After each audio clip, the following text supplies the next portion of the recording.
It was coming back really easily, but now it's just sitting there. No, I do not want you to land on the road.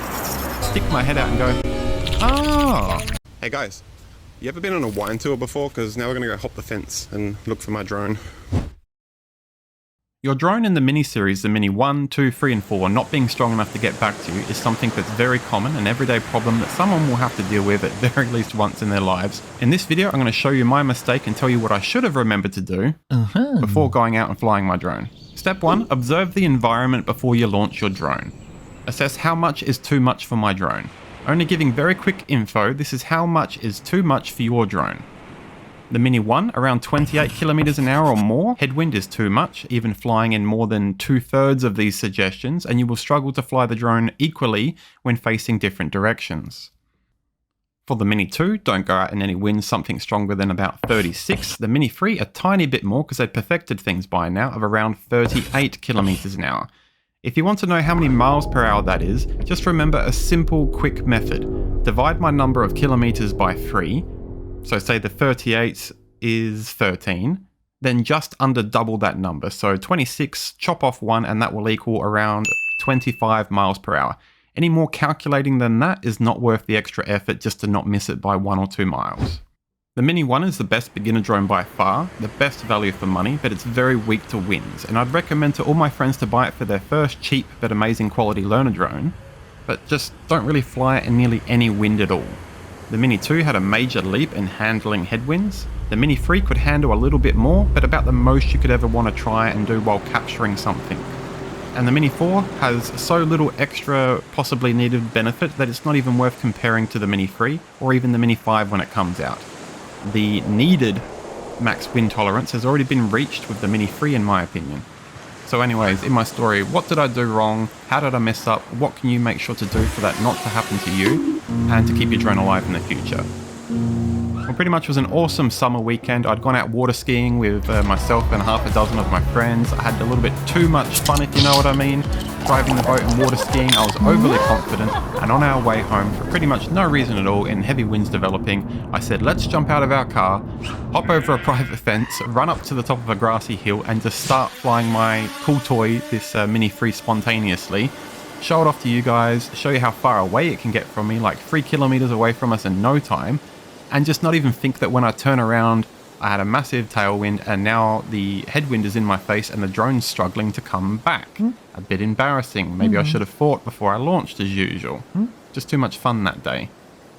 The guys said to me pretty much as soon as I started flying the drone, isn't it too windy?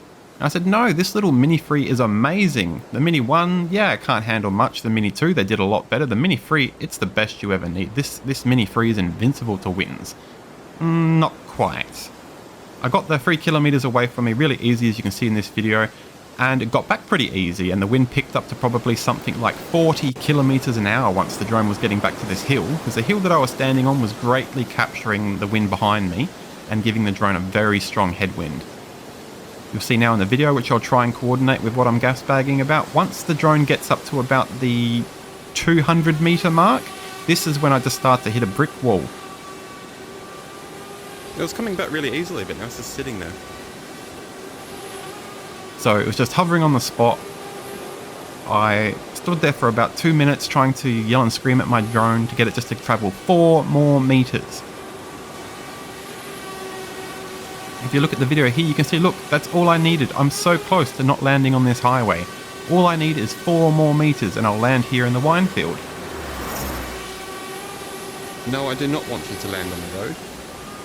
So I decided to spin around and whoosh, you just see this drone take off and instantly it's launching, and I said, alright, I've got to land on the other side of the road. And I put the drone down quickly as I can, and I'm not going to show you how messy it was because it's embarrassing. I'll just show the last little bit how I pretty much trimmed the hedges just before the drone landed. Hey guys, you ever been on a wine tour before? Because now we're going to go hop the fence and look for my drone. So now in conclusion, how much wind is too much wind? In my personal opinion, if you take your drone out in anything more than 30 kilometers an hour, you're not going to be able to achieve much. And if you want to be able to fly your drone equally in all directions and film something and not have something very noticeable that the drone is struggling in one direction but not another, then pushing anything over 25 you're probably not going to succeed. And if you want to be very cautious, maybe don't even fly your drone in anything more than 20 kilometers an hour. I can hear people saying now, hang on, how do I even know what 25 kilometers an hour cautious wind feels like? Well, what do you do? I'd probably like get my friend and say, Bobby, come here, take me out in the car. And can you drive 25 kilometers an hour in this 60 zone on our public road and just hope no one honks the horn at you? Bobby would be like, I've got no idea what you're doing. I'd just roll down his window, stick my head out and go, oh, that's what 25 kilometers an hour headwind feels like. Then I'd quickly get him to drive me back to where I'm flying my drone and try and memorize what that feeling of 25 kilometer an hour headwind on my face feels like. If this video has been helpful to you, could you please reward me with clicking on that like button and maybe even subscribing to my YouTube channel? See you next time. Bye. Action time, the greatest hero of them all.